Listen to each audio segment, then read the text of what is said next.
Joining me now via Skype from Abuja is the President, Association of Ranch Owners of Nigeria, Kabir Shitu. It's nice to have you join me right now, Kabir. A lot of Nigerians have been reacting since news came out yesterday that about 2.2 billion naira has been set out to implement the RUGA program after the federal government said they have suspended it. What are you hearing from where you are? Good morning, Nigerian. We believe that it's time that Nigerians should not be frivolous about policies. This issue, what we are thinking is how do we create employment opportunity for Nigerians? And when you are talking of RUGA, which is a rural grazing area, that does not mean that it belongs to Fulani. This area, we are talking of an area where you can rear your either cattle, either goat, either sheep, either pig, either ostrich. These are areas for, if you look at it critically, you have to stop these people from moving cow from here and there. You need to put security in your state. That's why I said don't be frivolous about it. Now, how do you create security when you cannot count people and you cannot put them into an area where that is where they are and you can confine them to that area? That is what will help this country. And by doing that, one, the people that rear cow around your area, local government or state, you give them ID card, which inside that ID card, you can even have chips. And when you give them these chips, you'll be able to monitor even their movement. All right, Even Kabir. after they have. Kabir. Before I let you go, the part of what Nigerians are complaining has to do with the fact that government is setting aside money for a certain aspect of agriculture to the detriment of others. Those who are into poultry, those who are into farms and all of that, crop farming and so on, are complaining that they are not carried along on the said monies that have been earmarked. That is why at this junction, I will commend the central bank governor, which have started this type of program over 3-4 years ago. You forget that there's fund available in the central bank for rice farmers that has increased output in Nigeria and in rice growing in Nigeria. Now, you've also forgotten that just recently, government has disbursed fund, are disbursing fund to palm producers and growers to be able to stop importation of palm. We've just forgotten that cashew growers has been giving money. We've forgotten that even the cotton growers have now been giving money so that we'll stop importation of cotton. And you can also let us look at the program, how it will help the country. Is palm growing in another part of country, wherever? Forget about where we come from. It is time we start looking at how do we grow our economy so that the world will not leave us behind. We've just signed an agreement, this African Continental Free Trade Agreement. All If right. we wait behind, small African country will come and go after take over economy of the country. All right, Kabir Shitu, we have to leave you here now. That's how much time can permit. Thank you very much for talking to us. Let's talk with, all the way from Abuja, the President, Association of Ranch Owners of Nigeria, Kabir Shitu, on this developing story. Thank you so much for joining us at this time. With this revelation that certain billions had already been earmarked in the 2019 budget for this RUGA scheme, what strikes you the most about this, despite the fact that the program has already been suspended? Good morning. What I want Nigerians to know is that at this time we have achieved political strength. Now we are going to look at our economy. Only economy will give us what we need, put food on our table. Therefore, issue of RUGA, what is the meaning of RUGA anyway? Which is a rural grazing area.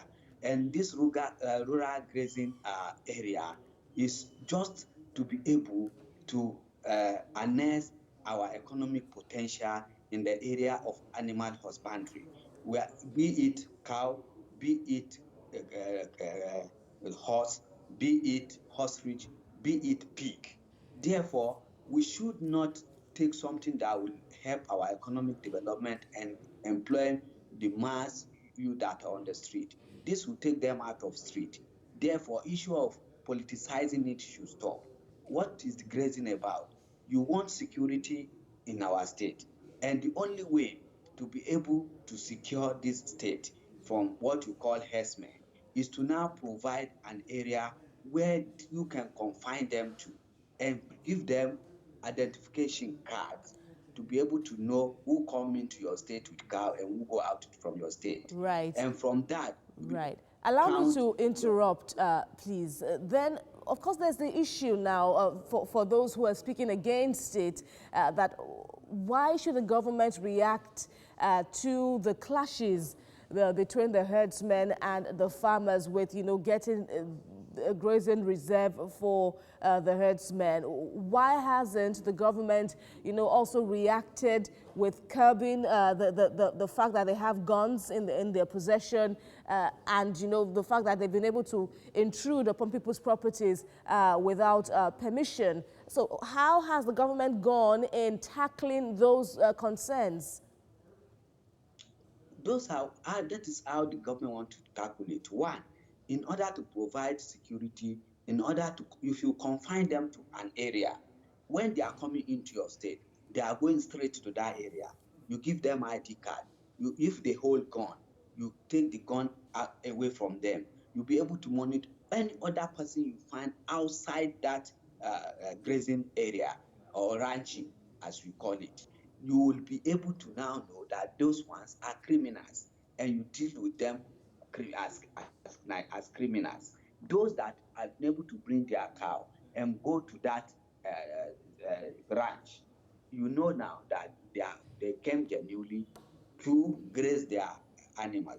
Therefore, what do? You now take advantage of this by saying, okay, in this area that I will confine them to, let's even cite industries around there. Hide and skin industry, abattoir that every day you can have hygienic meat from there. Those that want to plant grass and sell will also go there, plant their grass, alfalfa, corn, any other legume to be able to sell to the herders. All right. Herders Kabiru don't Shitu. every other tribes, even Igbos, Hausas, Yorubas, can be herder. It's not necessarily that it must be Fulanis that go there. If you leave your goat in your house, sometimes All right, Kabiru Shitu, I'm afraid that's all the time we have now for. Joining me now via Skype from Abuja is the President, Association of Ranch Owners of Nigeria, Kabir Shitu. Kabir, it's good to have you join me right now. Now, a lot of states in the southern part of the country have continuously expressed their displeasure and said they are not ready to, they don't have any land to give. Now, you're marking 2.2 billion naira in the budget for this program. Wouldn't that be the federal government's way of forcing it down the throat of all the states in the southern part of the country? You see, the concept is just about ranching. Whatever name you call it, it is called ranching. And when you are talking of ranching, and I'm happy, Ebonyi State Governor last 2 weeks stated that he's going to is coming out to plant grass in order to sell. So planting grass is also a ranching. In a situation where you can even plant alfalfa, you can plant corn, you can plant other legumes and export to other countries that need it. Therefore, ranching is not about only cow or Fulani herdsmen. Ranching is about every Nigerian. And we should now start looking at advantage we derive from ranching. This advantage is enormous for state to even tap into it. It can turn that place to an industrial hub. Because when you talk of cow, you talk of ram, you talk of sheep, you talk of goat, you talk of even pig, and talk of these are animals that is every day we need. If you are talking of pig, you get oil out of pig, you get both the meat and other incentive. The body is used even for some makeups, what do you call it, makeup sticks. So therefore, pigs is very, very important in our life. Also sheep, also goat, also people in UK and other countries even take goat milk. It's better than even All the right, cow Kabir. milk. So these are the advantage we derive from it. Yeah, Kabir, certainly as the government puts forth, there are so many advantages the way government has put the issue. But when it comes to engagement with the people for a better understanding and communication, do you think the federal government is handling that very well? That is why we are urging that the National Orientation Agency and other agencies that matters should first of all orientate Nigerian mind, because Nigerians have to know what they will derive from it. Nigerians have to know the advantage. Nigerians have to know that even in providing securities that we all urge for today, we must put up ranching everywhere, because it is from this ranching that we'll be able to monitor whoever is moving around with cow in our forest. And it is through this ranching we'll be able to have statistics of people that are moving with cow here and there. So it is very, very, very important that ranching must go into subconscious of Nigeria. All right, Kabir, we'll have to why leave you here now. I'm see, afraid this is where we have to end it now. Kabir Shitu, thank you very much for talking to us on TVC Breakfast. Moving ahead.